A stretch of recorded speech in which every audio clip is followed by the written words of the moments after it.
गिरीजींचं बोलणं झाल्यानंतर संपूर्ण वंदे मातरम होईल, त्यामुळे आभार प्रदर्शन आपण आधीच करूयात. आपल्या डेक्कन एज्युकेशन सोसायटी आणि विद्याभारतीच्या या आव्हानाला, निमंत्रणाला आपण सगळ्यांनी स्वीकार केला.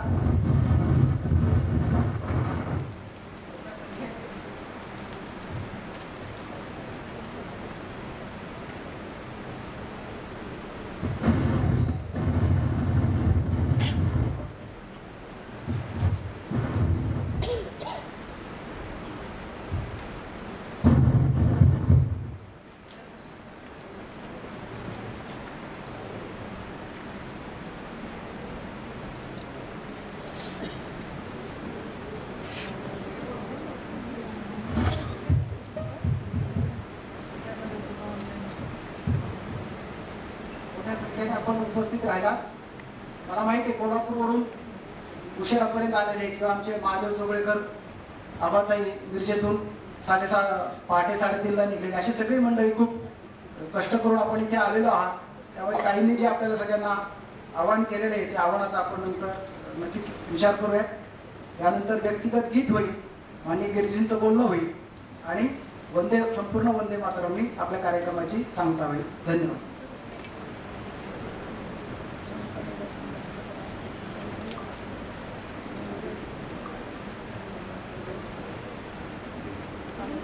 निर्वाणों के पावन युग में हम चरित्र निर्माण न भूले.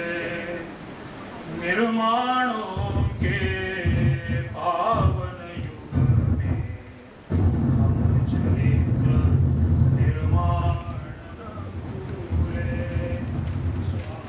साधना की आंधी में वसुधा का कल्याण न भूले.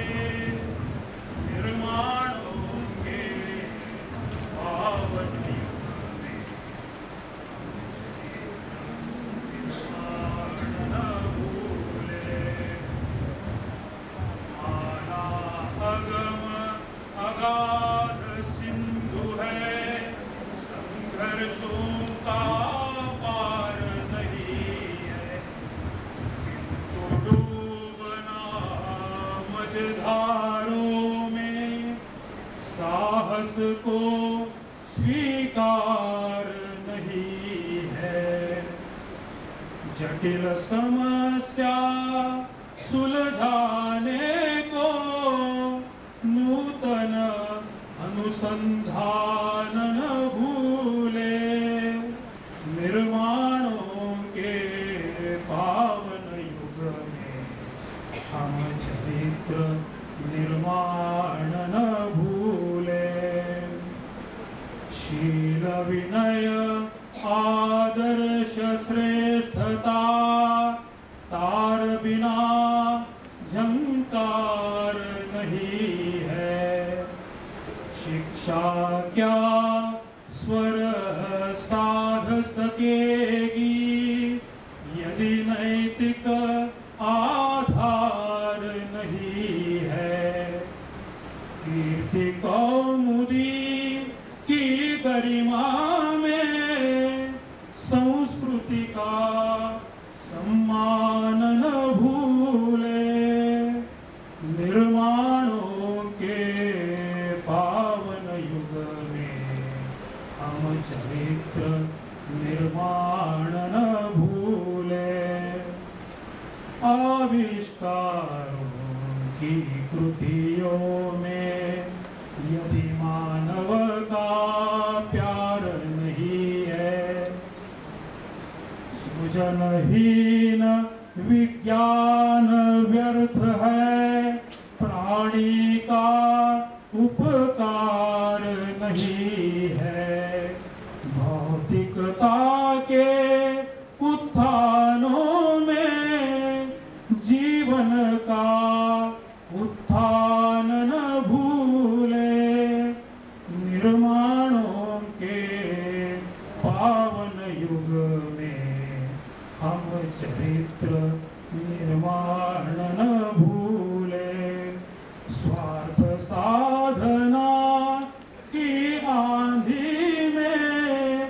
वसुधा का कल्याण न भूले, निर्माणों के पावन युग में हम चरित्र निर्माण न भूले, हम चरित्र निर्माण न भूले।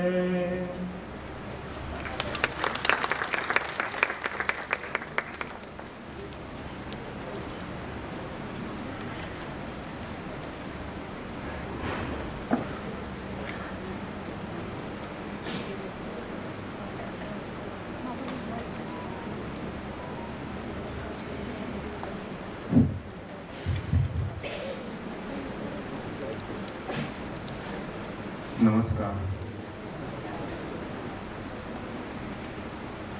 दिवसभराच्या विविध अंगाने आपण चर्चांमधून भारतीय शिक्षण परंपरा आणि नवीन शैक्षणिक धोरण त्यातले अनेक पैलू यांचा अभ्यास केला. आता माननीय सावजीताईंनी जे उदाहरण दिलं तेही आपल्याला एक वेगळी दिशा देऊन गेलं. तर मंचावर मी बसलो आधी या बाजूला, त्याचं कारण काय ते वाट शोधण्याचा प्रयत्न आहे. कुठल्याही प्रकारचा असा ब्लूप्रिंट आज आपल्याकडे नाही आहे, तो निर्माण करायचा आहे. कारण मी मधुश्री ताईंना म्हणालो की तुम्ही जमीन तयार करून दिली ज्याच्यावर आता मला उभं राहता येईल आणि मी काही बोलू शकेन. भारत याचा खऱ्या अर्थाने आपण गेल्या 10-12 वर्षामध्ये वेगवेगळ्या दिशाने पुन्हा शोध घेऊ लागलेला आहे. आम्ही विवेकानंदाने ज्यावेळेला मंडूकोपनिषदातलं वाक्य उच्चारलं, उत्तिष्ठ जाग्रत प्राप्य परांनिबोध arise can stop not in the goal, हे उठणं हे थोडंसं ह्या शतकामध्ये आपण वाटचाल करून दिशा शोधायला लागली. आपल्याला असं वाटतं क्षितिज असतं, क्षितिज हे कधी हातात येत नाही. आपण जेवढी वाटचाल करू क्षितिज आणखी पुढे जातं. त्यामुळे पृथ्वी गोल आहे असं क्षितिजाची दिशा या एक दिवसाच्या प्रकल्पामुळे आपल्याला भारतीय शिक्षणाचा शोध नवीन शैक्षणिक धोरणाच्या अनुषंगाने घेत आहे. वेगवेगळ्या ठिकाणी आपण शिकवतोय, शिक्षण घेतोय. आम्ही एका परिषदेला नई तालीमच्या डॉक्टर कलाम राष्ट्रपती होते, त्यांच्या उपस्थितीत त्यांनी विचारलं, सर्व शिक्षक होते आलेले वेगवेगळे प्रयोग करणारे, आणि त्यांनी म्हटलं की इथे उपस्थितांमध्ये शिक्षक कोण कोण आहेत. बहुतेकांनी हात वर केला. मी काही D.Ed, B.Ed, M.Ed नसल्यामुळे माझा हात खाली होता. त्या सगळ्या ह्याच्यामध्ये तसा एकमेव होता.